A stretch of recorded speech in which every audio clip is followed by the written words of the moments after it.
Get in, nerds. We are playing World War II Armored Recon. So, we are heading into Chapter 3, Algeria. 2nd November, 1942. Click clack, click clack, click clack. The rails are twin ebony ribbons that cut across a rugged landscape as the train chugs along. The clatter is constant, the vibration beneath now part of your spine. A whiff of smoke from the engine proves as harsh as ever. The train is eastward bound toward a storm-darkened sky. Along for the ride are 20 cars of coal, supplies, and 4 United States Army tanks, including crews and you. Linz and Spanswick are in the rear, helping to break in the new replacement tank, and the green is new grass lieutenant. You just drew the short straw, getting away from that, but having to be up front where the coal smoke is thickest. You'll need them, all of them. There's fighting in Tunisia. So here's a fun historical fact. Uh,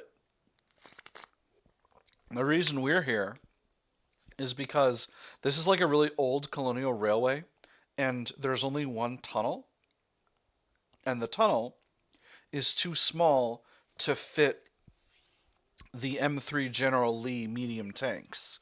The only armor that can fit through that tunnel are the Stuarts.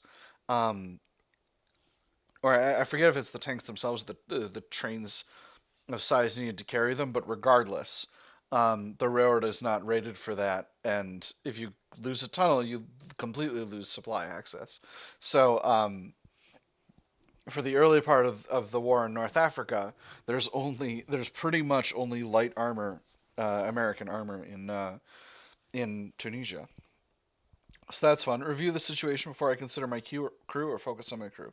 I'll review the situation. We'll get a little review here.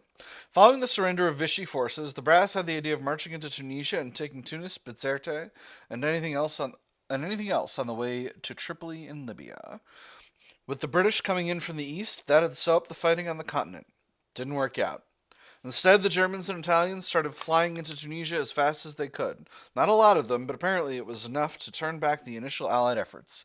Then the Axis brought in more and more. All the while, Rommel, the Desert Fox of fame, retreated westward through Libya with whatever General Montgomery couldn't capture. Now Allied forces are trying to build up for another push before the Germans can link up, get set, and make trouble. The fact that there aren't good ports between Algiers and Tunisia, the roads are few and crumbling, and the enemy has all the good airfields, makes fighting here all the harder. But you'll try, which is why the Ulysses and the crew are headed east through Algeria. So now we've moved ahead to the crew. Nelson is sleeping beneath the tank, happy enough to be dry and out of the rain. He'll be fine. Check my bandages. I'll keep an eye on him. Um, I'll keep an eye on him. Paying attention saves lives, both in and out of the Ulysses. Mendoza sits idly watching the royal of storm clouds. What he sees in them is hard to know. Owens leans against the front of the tank, plucking at the wrapper of a chocolate bar in the hopes of teasing out an extra crumb. The land here is monotonous, but not as bad as the K rations back in Morocco. The best thing the quartermatters did was shove a crate of C rations onto your deck. But that's almost gone now. One last round of dinners is all that remains. Interesting. Let them rest. Consider what Mendoza has learned recently, spend gunner XP. Consider what Owens has learned recently, spend driver XP. Consider what Nelson has learned recently, spend mechanic XP. Consider what I've learned. I'm just going to go down from the top as always. 7 experience points to spend. Interesting. So, this is Mendoza. He is our gunner. Alright, I got 7 points to spend. I think I want him to have a little bit of driving and mechanical. If 1 point, if 7 experience points, so if 1 point is 1 point of each skill, I think I want to take his gunnery up to 5 and put each of the others at 2. He needs to do more with gunnery. We'll spend XP on the gunnery skill. Mendoza's coming along nicely, but accuracy is vital out here. Mendoza increases gunnery skill, 2 XP spent. He has 5 experience to spend. Alright. Okay, so if it's 2 points for actually, let me look at the stats again just to make sure that I'm understanding this correctly. Yes. All right. So now he's at gunnery 3. So if I've got 5 more points to spend, and it's 2 points for each stat point, unless it's number of stat points for each stat point or something like that, unless it's like a sliding scale. But we'll find out. In any case, it must be accurate and precise. Spend XP raises gunnery skill. All right. Beautiful. For Mendoza, hitting the target can mean the difference between life and death. He increases his gunnery skill, 3 XP spent. Okay, 3 XP spent. Um, all right, so I'm hoping these are each going to be 1. We're going to start with driving. It wouldn't hurt for him to learn a bit from Owens on how to drive the tank. Spend XP raise his driving skill. If Mendoza knows what Owens is likely to do, that can only be beneficial. Increases his driving skill, 1 XP spent. All right, perfect. I've sussed out the method. And then finally, Mendoza should learn a little more about the tank to help Nelson out. Spend XP, raise his mechanic skill. Everyone services the tank. The more adept hands there are for that, the better. Mendoza increases his mechanic skill, 1 XP spent. That's about all you can imagine for Mendoza. Consider what Owens has learned recently. Owens has 9 experience to spend. So once again, we'll just take a look at his stats. Review the driver. He is 2 driving, 1 mechanical. Okay, that's fine. I think I may get him up to 4 driving, get a little bit of gunnery, and then increase crew observation. So he needs to become a much better driver. Spend XP, raise his driving skill. It wouldn't hurt for him to learn a bit from Mendoza about how the cannon fires. Spend XP, raise his gunnery skill. He and Mendoza cannon will be synchronized. Spend XP, raise his gunnery skill. I'm not sure what the difference is between those two. Owens will be a help to Nelson with maintenance. Spend XP, raise his mechanic skill. I need him to watch the road. Spend XP, raise observation. All right. He needs to become a much better driver. Owens has learned the basics. Now he needs to excel. Increases driving skill, 2 XP spent. All right. He's good. He could be better. We'll do that driving increase again. It's going to spend 3 XP. All right. Now he's got 4 left. There's only a little left for him to learn. Okay, so I didn't realize these barks are actually changing. So what this indicates to me is that maybe 5 is the max, which could be the case, could not be. Wouldn't hurt for him to learn a bit from Mendoza on how the cannon fires.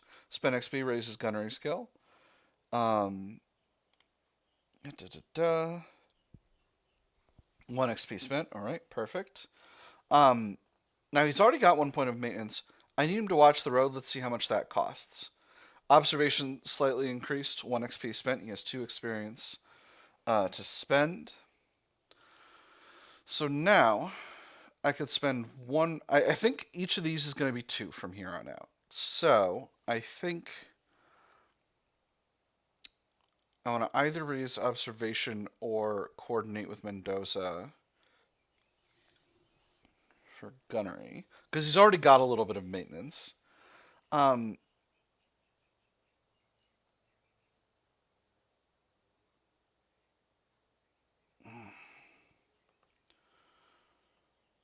Crew observation seems really strong.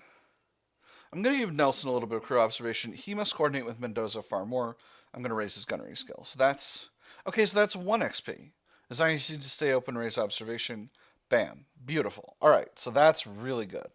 Next, I'll consider Nelson, our mechanic. He's already pretty good at mechanic. He's at... let me just make sure I'm not making this up here. Review my crew. Review my mechanic. Yeah, so he's at mechanical 3, gunnery, and driving 0. So he's got 7 experience to spend. He's getting good and we're better for it. I'm going to spend XP and raise his mechanic skill. Oh, Nelson has always been my good right hand of command. Spend XP, raise leadership. That's a little different. All right. I can spend 4 more XP to increase his mechanic even further, but I think I'm actually going to spread it out between this other stuff. So, wouldn't hurt for him to learn a bit from Mendoza on how to best use the hull MG to spend XP and raise his gunnery skill. That should be 1. Nelson's eyes should also be on the road. Spend XP raises driving skill. Well, hold on.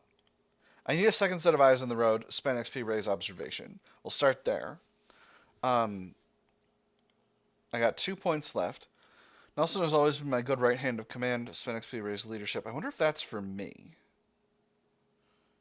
I'm not sure. And then we'll throw in. He's a critical set of eyes. Spend XP raise observation. I'll just give him a little bit more observation because I feel like crew observation is pretty freaking solid. All right, so let's take a look at stats. Crew observation is up at 37%. Let's take a look at the story-based observation. Your crew knows observation is a prelude to action. All right, back to numeric. All right. So now we'll consider what I've learned. You lead these men, and there's a lot to that, more than you'd care to admit. You have 6 experience to spend. Focus elsewhere. Helping Owens is a big job. Spend XP increases your... Okay, hold on. I'm going to go back to the stats again. So this is me. I only have basic... I don't have numbers for me, which is interesting. Alright, helping Owens navigate is a big job. Spend XP, increase your driving skill. The desert is hell on a tank. Spend XP, increase your mechanic skill. Gunnery is vital to any mission. Spend XP, increase your gunnery skill. Ponder how to better spot the enemy. Spend XP, increase crew observation. I'm in command here, that's my job. Spend XP, increase leadership. Gas, water, rations, rounds. Spend XP, increase logistics. Or we didn't train to fight in the desert, but here we are. Spend XP, increase doctrines. So I'm leaning more towards the leadership-based skills. So let's take a look at that. Leadership, doctrine, and career and observation. I would love to get leadership up to 50. So I think I'll start there. Logistics is also lagging behind, so I'm going to increase that. Alright, so we spent 1 XP, and that got us up to 50. Alright, so next we'll bring logistics up. Oh, I can't do this now. Alright, so that's probably the amount has increased that it costs. Alright, gas, water, rations, rounds. Without gas, you can't travel. Without water, you'll wither. Without food, there's no vigor. And without rounds, well, what are you going to do? What are you doing out here? Logistics slightly increased. Okay, no, it's 1 per thingy. Per chapter or whatever. Alright, so in that case, I have 4 XP left to spend. I'm going to increase driving. Helping Owens navigate is a big job. Owens sees the road, you see... Owens only sees the road, you see the field. Driving skill increased, so that cost us 2 points. And then we'll do... Then we'll do gunnery. Well, I might be able to get... I think I'll be able to get doctrine and observation, so actually I'm going to go with those two. So we'll start with doctrine. We didn't train to fight in the desert, but here we are. Spend XP, increased doctrine. Louisiana maneuvers were a trial, and they weren't held in the desert. So there's a chapter or 2 waiting to be written in the field manuals. Doctrine slightly increased. And then ponder how better to spot the enemy. Seeing the enemy first, give me the difference between the first shot and the last. Crew observation slightly increased. Alright, so final tally here. We're at observation 39%, which is pretty alright. 50% on the leadership, which is solid. I got 55% on zeal, a little bit more, 52% control versus 48% delegation, 52% adaptation versus 48% routine. So we're doing okay. Let's look at the narrative, the story-based format, and see what the game has to say. Gunnery trained, driving proficient, mechanic trained. Health, wounded. Zeal, can't win if you don't try. Delegation, supervision is essential. Adaptation, the men need to be ready for anything. Leadership, if you pick good soldiers, then the work is half done. Logistics, all the good things are scarce. Doctrine, we fight as we were trained to win. Career, you're likely to be a platoon commander soon. Observation, your crew knows observation is a prelude to action. Alright, return to the game. Change statistics back to the number-based format. This is generally how I prefer it, but I like to read the narrative ones. Alright, return to the game. The war will no doubt have more to teach if it doesn't kill you trying to learn. The clatter of the tracks shift and draws you out of your reverie. there's a bunch more text down here. The steady chug of the train falters. For a moment, you wonder if the track has washed out ahead. There's been a problem out here. That's been a problem out here, where the usually parched land just can't handle a torrent of rain. Then you see the station ahead and the piles of crates. Hundreds, thousands of crates sprawl in the evening light. Large and small, they create a maze of shadows over a mile wide. Stuffed along innumerable lanes are jeeps, half-tracks, civilian cars loaded with military gear, and artillery pieces of all sizes. Soldiers in khaki, army green, and dark blue gather up along the siding, waiting for the freight cars as the train rolls in. But there's no ramp for your tank to roll down, and instead of finding one, the swarm of soldiers begins an inspection of the contents of the cars. "Coal!" a soldier shouts out, and that call is taken up by ever so many others. Then, "A Stuart!" "What? Out here? Who ordered that?" a man clad in British khaki asks as he strolls over. What? Out here? "Who ordered that?" a man clad in British khaki asks as he strolls over. His arm is in a sling, but the man has the rigid backbone of an officer, even if his insignia is hard to discern. "You there, what say you?" You got a nice little map of Algeria and Tunisia here. So our targets are Tunis, Bizerte, and let me see. I think the Sidi Bouzid and El Jem have already been taken at this time. I'm not sure. But we'll find out. What say what, sir? This is the Ulysses, sir. I've orders to go east, sir. Certainly. What's the question, sir? He says, who ordered that? I've orders to go east, sir. I could also shrug, but I don't shrug. I love the sound of my own voice. I've orders to go east, sir. Directness slightly increased. "Ah, yes," the British officer remarks. He clambers up onto the rail car, favoring his slung arm. "However, there's a great deal to the east, and the majority of this train may well be staying here. Sergeant, may I inquire as to the specifics of your orders?" Pass him my orders. I'm to get to the fighting, wherever that is. I'm to head east until I get further orders. To reach Tebessa, resupply, and await orders. There's a lieutenant in one of the tanks if you're interested. I'm not gonna pass him off. I can lead.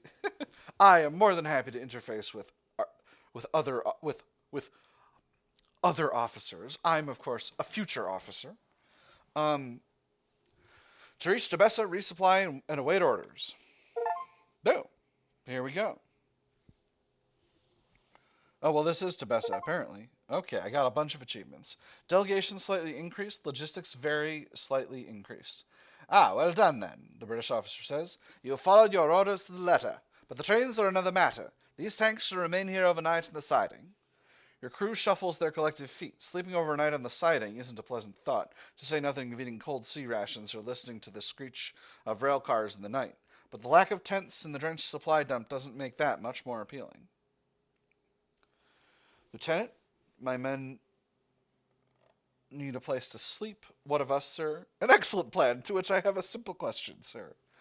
I think this is a sarcastic answer. So, like, sometimes... I'm not going to say this. This is too... I'm career-oriented, but I'm not a lickspittle. My men need a place to sleep. I'm simply going to say that. Directness slightly increased. Of course they do. Thankfully, we are blessed with open ground, if not proper tents, the British officer says. If anyone inquires as to what you're doing here, tell them that Lieutenant Fletcher gave you the assent. Now then, I must find your officer. With that, he clambers down off the rail car, still favoring his slung arm, as he strides to the rear cars in search of the lieutenant. Find a place to camp as ordered? This is an opportunity to acquire useful things. Oh my goodness. What if we engage in some theft? Oh my gosh. This game knows me so well. I will never pass up an opportunity to do a very small crime. Well, on the other hand, though, these are U.S. Army materials. Let's find a place to camp. I do want to acquire useful things, but let's focus on the camp. You gather your men and find a nearby nook that's hemmed in by crates. Most of those are labeled as 25 grenades TNT hand frag mark II, while others are marked as Coca-Cola 24 bottles. Several bushels of tent stakes are bundled in a corner, no doubt waiting for the canvas to arrive. Kind of an odd pairing, don't you think? Owens notes. They both fit in one hand, Nelson says as he drops his kit in an open space, and can be thrown. I suppose that's true, Mendoza says and stares over the crates. They don't. We don't need any grenades. They'll notice if we take a coke.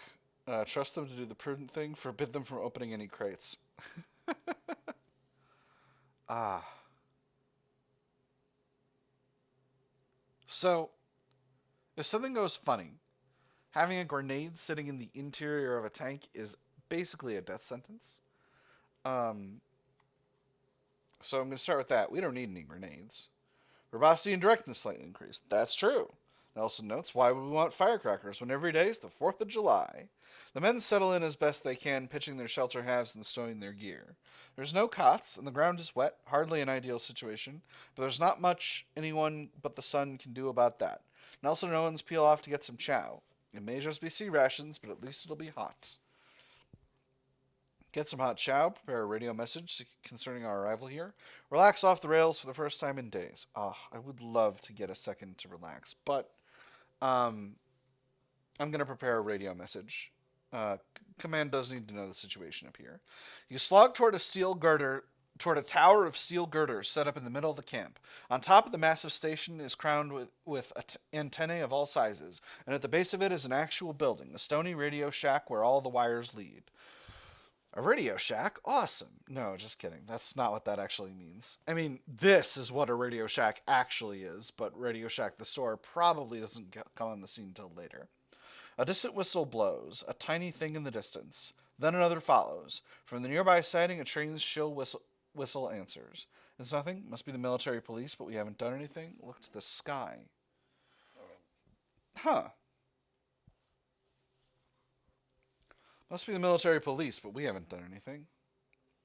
You keep moving. Whatever happens is none of your affair. Get out of there, a stern voice calls. Get out of there, a stern voice calls, as a British military policeman approaches the radio shack. Within moments, he has the British soldiers out and running for a nearby slit trench. Okay. Jump into the slit trench, head for the Ulysses, hurry into the radio shack. Okay. Okay. Maybe this is actually an air raid. You don't want to be sitting in the only tank around when an air raid happens, because if they're carrying a bomb, that's where they're going to drop it. I'm going to head. The Radio Shack is not going to provide me any cover if this is an air raid. So, which it might be. I'm going to jump into the slit trench. Zeal slightly decreased. Your boots at the bottom of the trench, your knees are still exposed. The whole thing is 1.5 feet deep, practically carved out of the rocky soil.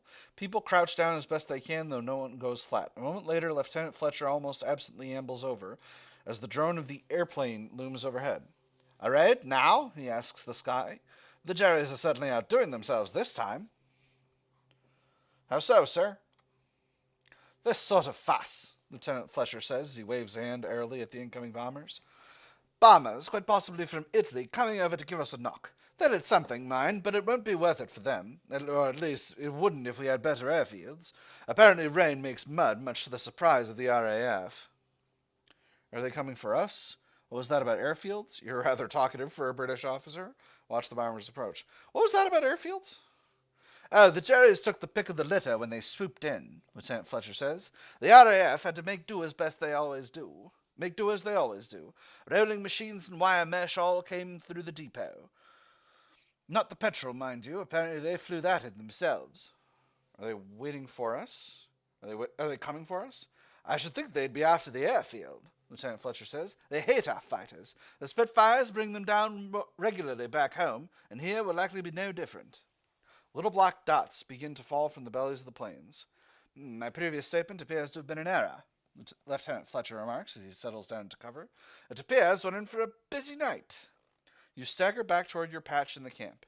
It's empty, not a trace of your crew, but there's certainly one place they would go, to the safety of the tank. The siding is in the flames that peel back the rising night.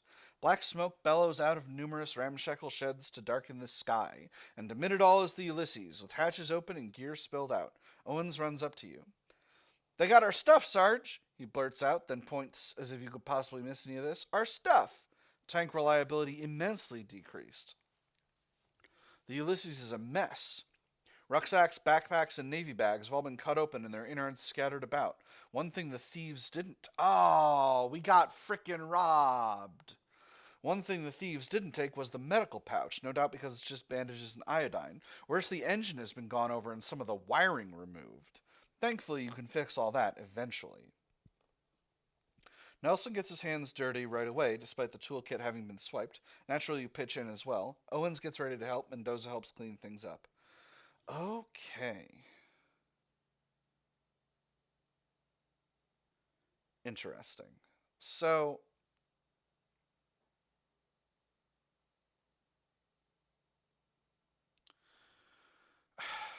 I can't believe that this area was just not secured.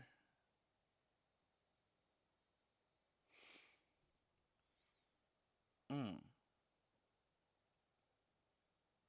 I mean, I know thievery was a problem in the North African theater, but I just like this. Well, I mean, that's kind of what happens when you have a supply depot that just sort of sprawls out into a huge monstrosity. All right.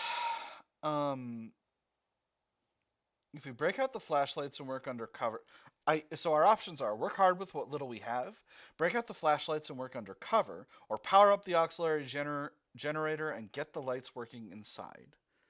Um, we have to be careful here. Again, a tank is an attractive bombing target. I'm going to go with the middle option here and work with flashlights. You recover one of the flashlights that wasn't stolen and find the red filter to cover it for night work. It isn't perfect, but it's better than nothing until sunrise. When you go to test the engine, it coughs to life like it should. Tank reliability greatly recovered. Next. With the Ulysses ready to go for now, you and your men wait for dawn to break and flood the land with light. I'm going to show stats quickly here. Review the tank. Okay. Radio parts available. K rations, soundproofing enabled. Little Joe is running just fine. Medical supplies, first aid pouch, Carlisle bandage, sulfa packets. Radio operational, no additional modifications. Fuel half full. Current damage, none. Current condition, the Ulysses is okay. All right. So we dealt with that situation. Morning brings it with it a full view of the devastation. The camp is badly charred and the wounded are lining the way. Man, I feel like a jerk. I should have let my boys have some frickin' coke. All this was going to get bombed to smithereens anyway. Well, them's the breaks. The railway has also been worked over. The other tanks of the platoon have been knocked about, their tracks broken in places, and even if they can be shoved back onto the rail cars, the locomotives have been knocked around too. By the time the engineers finish picking out the shrapnel, the war might well be over. It isn't long before you're sent orders. Follow the road north toward Thala, find the designated crossroads, and await further instructions. From here on out, you will be motoring under your own power, but you won't be alone. The road is a long one, and the rubble of the engine beneath you has again grown familiar, both to you and your assigned guests. The French squad atop your tank has seen better days. Their helmets are from the last war, same as their rifles. The men are tired and taciturn, and this is just a day out of Tebessa. Their uniforms blend in well with the desert, though, and none of them have fallen off yet. They're tirailleurs marocains in French.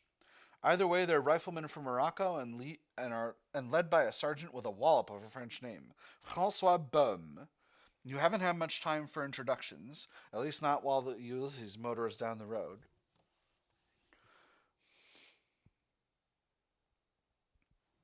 I'm considering whether I should say his name with like a heavy I don't know any French American accent just to stay in character. But I don't think so. I think my guy would know a little bit of pronunciation. I can't believe I was ordered to carry these men. I'm not averse to passengers, but 8 is a lot. I'm glad to have them along. I'm glad to have them along. Tanks and infantry go well together. A squad of infantry adds eyes, ears, and hands to any endeavor. There's also much to be said for cooperation with your French allies. Wasn't so long ago you were fighting them, and now that fervor they had shown will be directed at a common foe. Career very slightly increased. Hell yeah. The intercom crackles in your headset. So part of the reason I'm playing up career this time is because in the previous in Burden of Command, I really kind of didn't I really didn't put the effort in career wise. Like there was even a time where I disobeyed a direct order. Well, I didn't disobey it. I said I wouldn't do it, and then when the time came, I still did it. But you know, so this time I'm trying to vary it up to be a more career minded character. We're getting low on gas, Sarge. Sorry, the intercom crackles in your helmet, in your headset. We're getting low on gas, Sarge, Nelson says. In the background, you can hear him tap a gas tank. About an eighth left now. The M3 light tank has one major flaw. It's a gas hog, able to travel only 80 or so miles on a single load of fuel. Well, I mean, them's the bricks, right? Fast, heavy, gas efficient you get to. Um, Thankfully, there's a way around that, a very American way.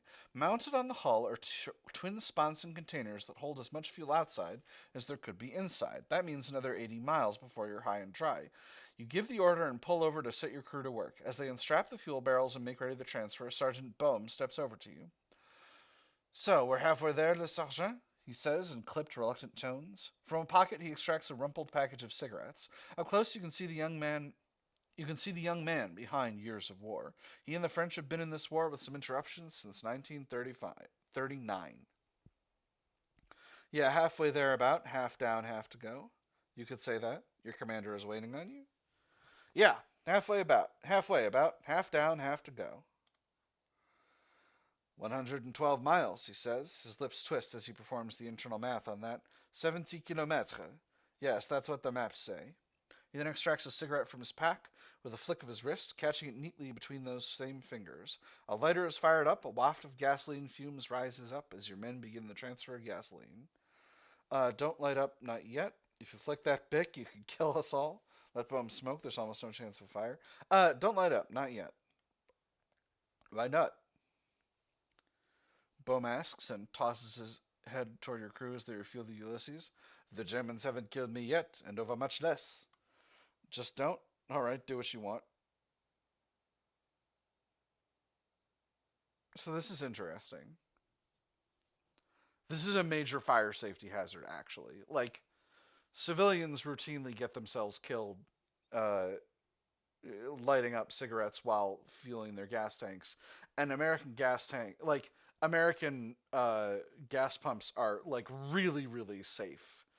But, like, really, really safety oriented compared to what they had in World War II. Just don't. I wish I could say, like, hey, it's a fire hazard, buddy. But that having been said, like, I don't know, man. I'm not gonna be a hard ass about this. Like,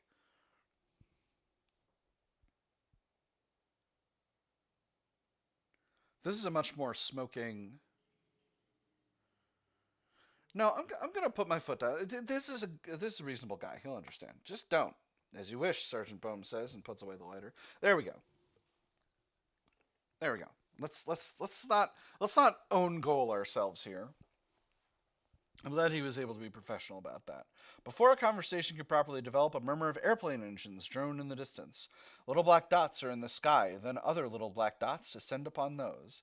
It is, as you say, a dogfight, Sergeant Bohm says. The squad of French soldiers in your crew, once they're done refueling, take a minute to watch the fight develop. The agile ones must be the fighters. One of the larger craft suddenly blurts black smoke and descends rapidly.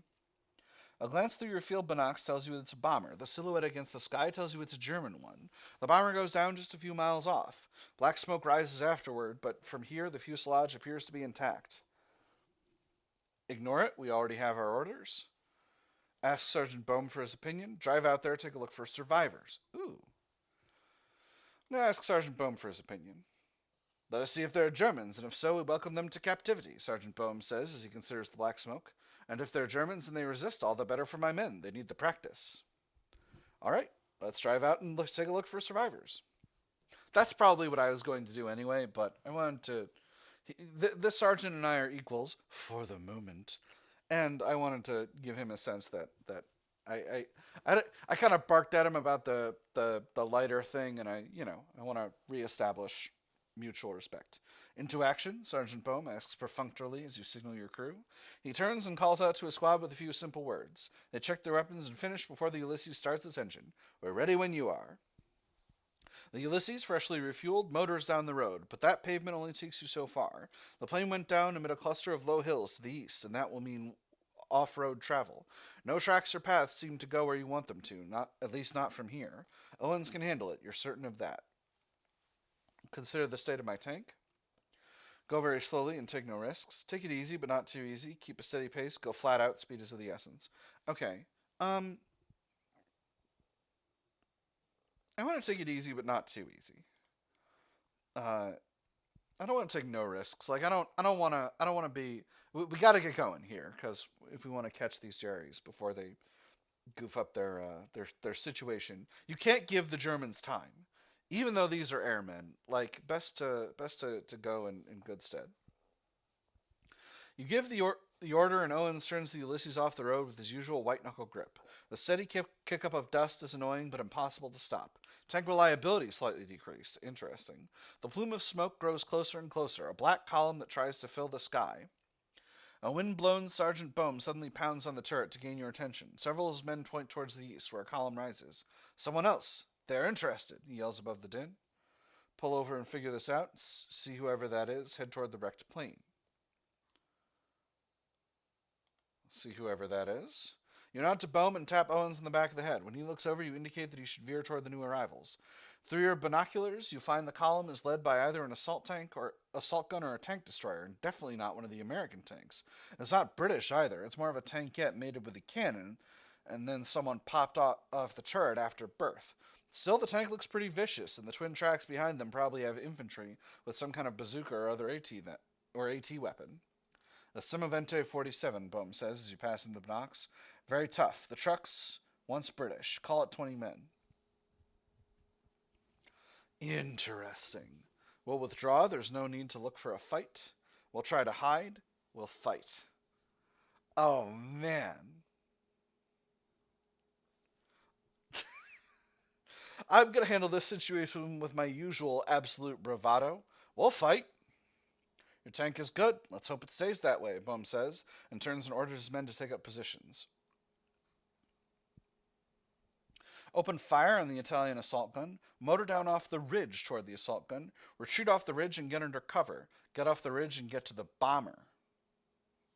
The bomber is the secondary priority at this stage. This is going to be a cover or a flanking game. But the infantry can't move as fast as we can. So let's retreat off the ridge and get under cover. You thump Owens in the back and signal what you want. He slips the Ulysses into reverse, rolling back down the ridge until you're fully under cover. But judging from the shifting dust, the Italian assault gun is already getting close. Take stock, stay still and wait for a shot. Get moving and fire off a quick shot. Take aim, get in close, withdraw. We're going to take aim. I think we're only going to get one chance at this. Mendoza shifts the cannon around its mount, adjusting for the windage and time of day. We'll take stock. Ulysses is in the open and ready. Here, amid the folds of the hills, the assault gun is drawing close enough to make this a duel. The clatter of treads precedes a long shadow as the Italian assault gun rounds a bend and heads toward your position. Dust leaps up from behind the Italian assault gun as it races closer. Its slanted armor is thick and intact. The heavy cannon shifts towards you. We've got to kill it now. Let them take the first shot, then fire point blank. Evade and try for a flank shot. Increase speed, race past the enemy, and try to fire on its rear. This is some cavalry bullshit, and I'm doing it.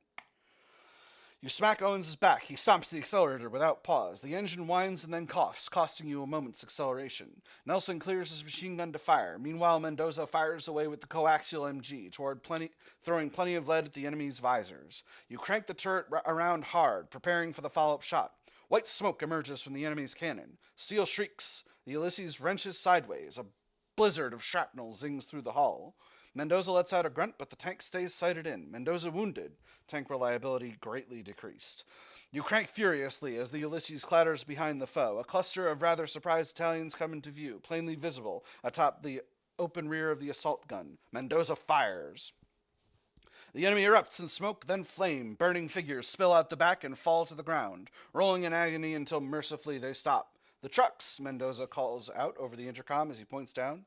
You shift your gaze over. The trucks that accompany the enemy assault gun slip behind a hill out of sight, and they stay there. Sergeant Bohm bangs on the side of the turret, a thing more felt than heard. They deploy their infantry. They must have something to poke your armor with. He's right. We have to be deploying infantry to fight. Fine, whatever. The bomber can burn on its own. Consider what kind of firepower they might have. He's right. They have to be deploying infantry to fight. He's got a good eye. The Italians want to fight. They weren't hauling an anti-tank gun, so that's out, but they could call on artillery or air support to do the dirty work. For that matter, there's all sorts of other weapons they might use against the Ulysses. We took out the assault gun. I don't think they're going to go anywhere fast. Well, they do have trucks.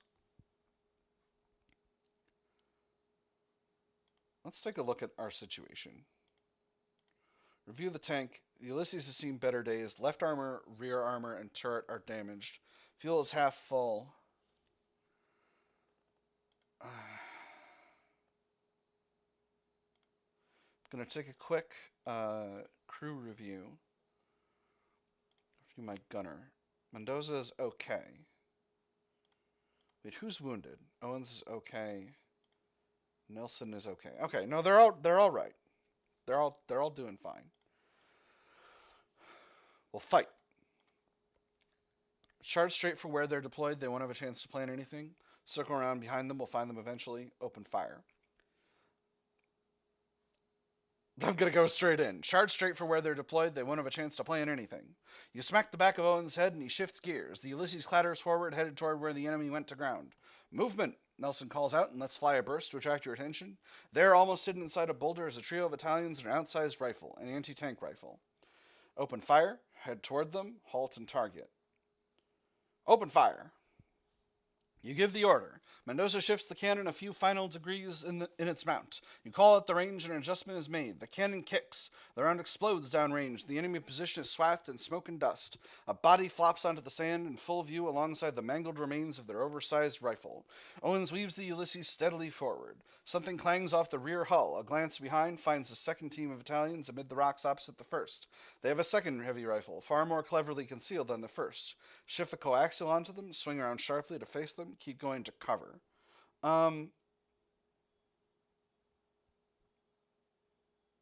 They're in my rear armor. Even an anti-tank rifle, as ineffective as those generally were, can be a problem if it's shooting at your rear armor. Shift the coaxial onto them. You and Mendoza hurriedly crank the turret around. All the while, the enemy loads in another shell for their oversized rifle. Owens weaves the Ulysses at the last second. The enemy round clangs off the armor and heads off into the desert. With no one firing anymore, you return your attention to what lies ahead. The accompanying trucks wisely reverse and motor off, the sound of their engines diminishing until the steady crack of flames from the assault gun takes over. With the threat dispatched, you order Owens to head to the downed bomber. The man stands and holds up his arms. "Camarade!" he calls out to you. Bohm's men move up alongside the Ulysses, their rifles steadily aimed at the Germans. Let Bohm know where to put the prisoners. Let Sergeant Bohm handle this. I'm going to let Sergeant Bohm handle this. We'll see what kind of a man he is. You wait for Bohm to give the order to his men. He does, and the rifles crack out. The two standing German crewmen crumple. The one still on the ground gets a mercy shot at close range. In seconds, it is all over. He killed them. Well, that was an interesting thing. Glad they're on our side. I see this character as maybe a little bit more ruthless and mercenary than Lieutenant Murphy is. And maybe, as... Again, I see him as a cavalryman, and cavalry have that, dashing, daring-do thing going for them. But in many ways, in mid-modern warfare, 19th century, early 20th century, cavalry are also raiders, and where at times, when you're moving fast in enemy territory, sometimes you have to be... I think my character would see that as, there are situations where you can't take prisoners. So I think he's maybe a little bit more... He's also not an officer, not yet. So he's a little bit more sort of willing to get his hands real dirty than Lieutenant Murphy was. Captain Murphy, rather. Glad they're on our side. C'est la vie, Bohm says, as if reading your mind. He meets your steady gaze. We cannot take prisoners, and I cannot let them go. The bomber lies before you, a wreck plowed into a sand dune. It'll never fly again, but that doesn't mean there aren't things that survived the crash. In the distance, a dusty column rises up. Someone in the east is approaching, and in a hurry. They're unlikely to be friends, Bohm says, and signals for his men to stop their work and form up. Through your binoculars, you find the column is led by either an assault gunner or a tank destroyer, and definitely not one of American make. It's not British either. It's more of a tankette mated with a cannon, and then someone popped off the turret after birth. That's the same line. Okay, it's the same type of thing we just fought. Yeah, a Semoventi 47. Okay, so this is just a reused text from earlier. Um, okay, interesting. All right, so what I see what we got going on. So we got like a series of random encounters, and he's got a bark for each possible one, and we just happen to roll the same one. Uh, all right, let's get out of here. We've done the damage we needed to do. Let's get back to what we were doing. We'll withdraw. There's no need to look for a fight. No, I suppose not.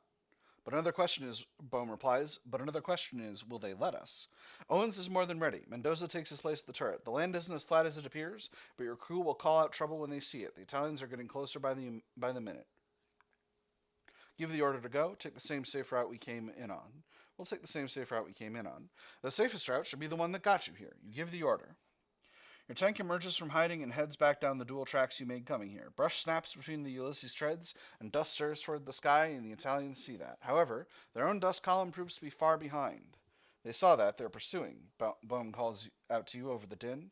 Half his men look forward, the other half back. Keep a steady pace, speed up, take up an ambush position. Let's take up an ambush position. You keep a sharp lookout. Even from your hidden nook, you've got good sight lines. Mendoza waits for your signal. This is where the training will pay off. The engine motors closer and closer, 130 and 2 light. Then an assault gun, more barrel than treads, rumbles around the hill. Mendoza shifts the cannon in its mount and pulls the trigger. The round cracks and burrows into the enemy vehicle. Smoke spurts from the hatches, followed by fire. Hell yeah! The trucks, Mendoza calls out over the intercom as he points down range. You shift your gaze over. The trucks that accompany the enemy assault guns slip behind a hill out of sight, and they stay there. Sergeant Bohm bangs on the side of the turret, a thing more felt than heard. They deploy their infantry. They must have something to poke your armor with. Blah, blah, blah. This is the same thing we just had. If it ain't broke, don't fix it. He's right. They have to be deploying infantry to fight. We'll fight. So this is the same thing. Blah, blah, blah. Let me see. Charge straight forward.